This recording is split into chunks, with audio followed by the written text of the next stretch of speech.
If you're looking to sell your home in Philadelphia, there is one major thing you need to think about, and it isn't necessarily the staging, it isn't necessarily the marketing, it is the pricing. And in this video, we're gonna take a look at how you can price your home, how buyers are pricing your home, and also we're gonna take a look at why online estimates like Zillow may not be accurate. So to get into that, we're gonna start with the three biggest factors, which are the location, the condition, and the comparables. And for that, we'll get into location first. And the first thing you want to look at is the block or neighborhood that your house is in. If a buyer is looking at your home, there's a really good chance that there are some specific things they want. You were a buyer once. Imagine what you were looking at. It was probably, if you have kids, what the school situation is like. If you were more younger and just getting started in your career, maybe you cared more about the entertainment, the bars, the cafes that were around. Or generally anybody is going to care about the block quality or say the curb appeal of all the houses. Is the area great? Do you want to be there? Can you walk around with your dog? All of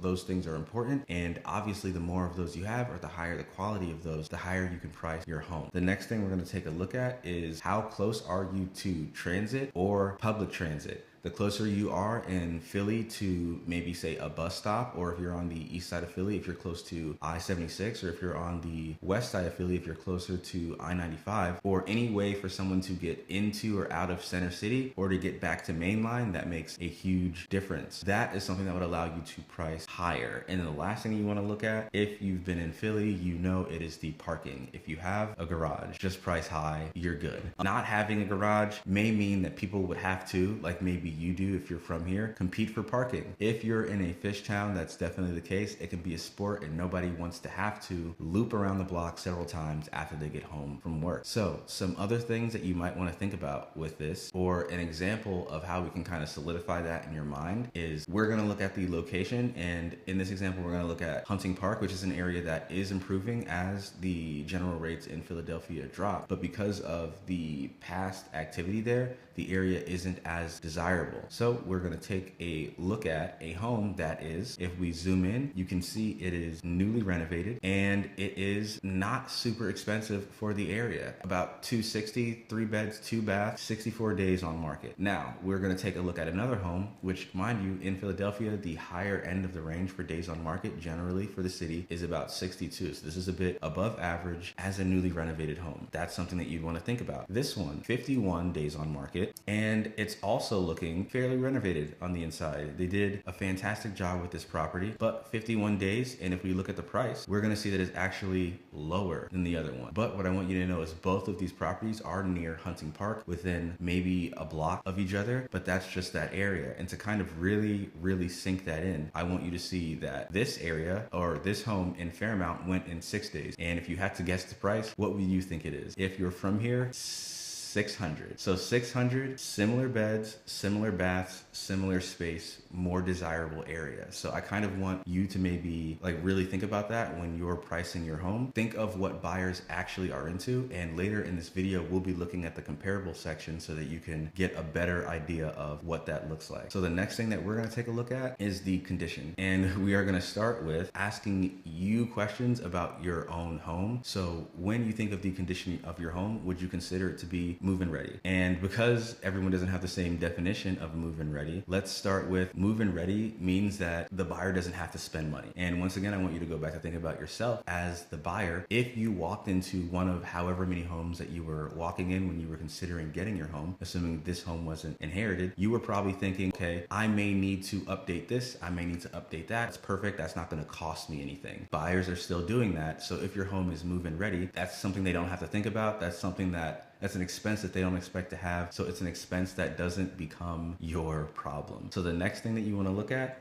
or the next question you want to ask yourself, is, does it need cosmetic updates? So let's get clear on that as well. If you think of cosmetic updates, those would be things like your updated kitchens, updating your flooring. It's not something that you need to just completely gut everything, but these are things that may need to be fixed. And these are the things where a buyer would start asking questions about, oh, okay, how much is that going to cost me? So that's what you want to think about. So the last one would be, obviously, what's going to be worse than that? Does it need a renovation? Do you have to tear it down to the studs? If that's the case, I'm going to make another video in the future that I may link up here once that happens. But if it needs renovations, it's kind of going to change the type of buyer that you can get in the first place, because if you can't pass an inspection, that limits your buyer pool, because those people won't be able to get conventional loans. So these are all things that you want to think about. And if you want to know what kind of updates you should be making, that report was done for you by the National Association of Realtors. So these are the dates that you could make if you wanted your buyers to fall in love with the place. These, which may be more important to you, are the dates that you could make that would positively impact the sales price while minimally impacting your pocket. So if you want a bit more detail, I'm not going to stick on this, so you can definitely pause the screen right here. But these are different updates that you can make. And when you're making these decisions, I want you to not just take into consideration how much it'll cost you, but maybe how much it'll get you as far as value in the house, as well as how quickly it'll help you be able to sell the home. So depending on your own seller's timeline, that's what would help you make these decisions. So the next thing that we're going to be looking at is, if we check out the comparable, the first level of comparables would be the recently sold. When you are doing your comparables, or if I was to do your comparables for you, I would only look at the last 6 months of data. And the reason for that is because seasons change, markets change, interest rates change. So if you're looking more than 6 months in the past, then it might be the case that you're just incorrect. The prices of homes could have completely changed, or the market dynamics could have changed in a way that negatively impacts your ability to actively or accurately price yourself. And we're going to go over examples of that down here. So, but first we're going to look at the next one, which is, are the properties that you're comparing similar? And by similar, I mean very similar. Are they within a couple blocks? Is it like a half-mile radius you have going? Is it a couple block radius you have going? Or is it on the other side of town? If it's on the other side of town, it's not necessarily accurate. Also, you want the same amount of beds and baths and square footage, similar finishes. If your property is fully renovated and you're looking at properties that aren't renovated, no one would ever do that. People usually do the opposite, but that kind of will help you get the idea of how crazy that is. It doesn't work, it doesn't line up, and the buyers also know that, and they're looking at it that way as well. And the last one is active listings, which homes are actively being sold. And you want to see that because this will give you an idea of what are homes that are similar to yours priced at. And then if you want to take it a level further, you would look at pending, which are active homes that are under contract. So someone is considering buying it and they're on their way to doing that, because that'll give you an idea of what people are actually willing to buy those homes at. Because what you put your house on the market at isn't necessarily the price that you're going to be able to sell it at. So having all of that information in advance helps you start off on the right foot. So to kind of look a bit more into this and start with the buyer's psychology, I want you to kind of, once again, remember when you were a buyer, you were smart,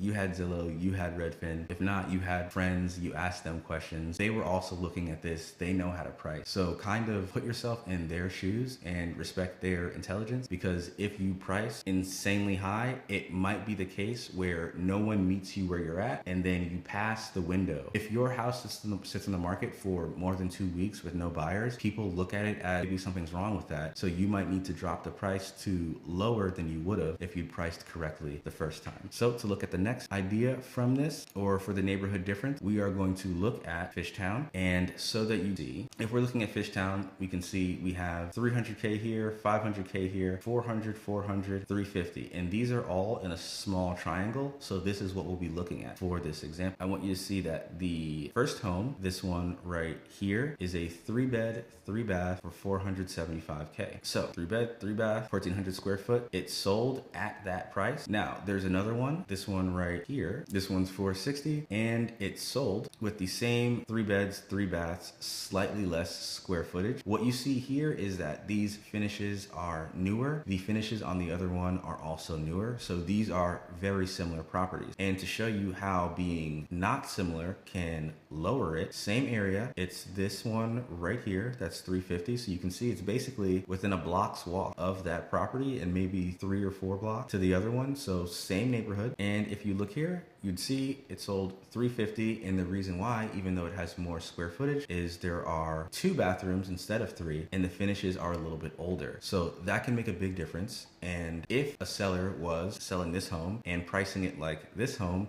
they may have been on the market for a lot longer than they needed to be. So now to kind of take an overview of all of this so that we can kind of bring it all home. If you are pricing your home, and I also want you to consider when buyers are pricing your home, they're looking at where it is, how convenient it is to be there, how much better does that improve their quality of life. If it improves their quality of life more, you can price it higher. If not, you have to maybe ease off on your price a little bit. If the condition of the home is one where it makes their life better versus they may have to spend a bit more money or put a bit more effort in, easier, more convenient, higher price. With the comparables, if you are comparing, you want to make sure that it is a property that's similar to yours in a very, very close distance to your home with similar sizing, similar finishes, and everything like that, because the buyers are smart. They know that's what they're looking at. So because I promised I would, I included down here an explanation for why Zillow may not have the most accurate pricing or other online estimators would. And the reason for that is because they are algorithmic. They take all the data from public records and then they punch them into a formula, kind of like you would algebra, and then they give you your number. But what they don't take account for is if you were to do a renovation, because they're using old data, they don't price for that. If other homes were to have renovations, or if the quality of your block were to change, or if a new school were to open up further away that didn't impact property values yet, that isn't accounted for. And because of that, you could be off by however much you might be off by, depending on which neighborhood. And finally, 3 more things that impact pricing decisions that you should take into consideration. And if you have a great realtor, they will also talk to you about the taxes in Philadelphia specifically. There is a city tax and there are also tax abatements. And the tax abatement is if someone were to have renovated a townhome, having renovated that townhome would have allowed them to drop their taxes for a set amount of time. But that ends. And when that ends, buyers see that. So an example would be I did a walkthrough recently for a property and the taxes one year were about, I think, $1,400. And after the abatement ended, they jumped to about $10K point something. That is something that a buyer would care about. That is something that you would want to be open about and take into consideration when you're pricing your home. If you're in a more historic area like some parts of Philadelphia, or if you are selling a home that's part of a group where there might be a condo association, those are things that you want to take into account. And then also any conditions that you might have. Like maybe you have tenants and you're selling a property that you're an owner occupant for, could be a duplex, a triplex, and they have to take that over. Those are things that you know could impact the price depending on who you are looking for as your buyer. So if this was helpful, please let me know. If you have any other questions, please let me know. If you would like me to do a home valuation for you, I would absolutely love to take care of that for you. My name is Trevor McKenzie. See you on the next one.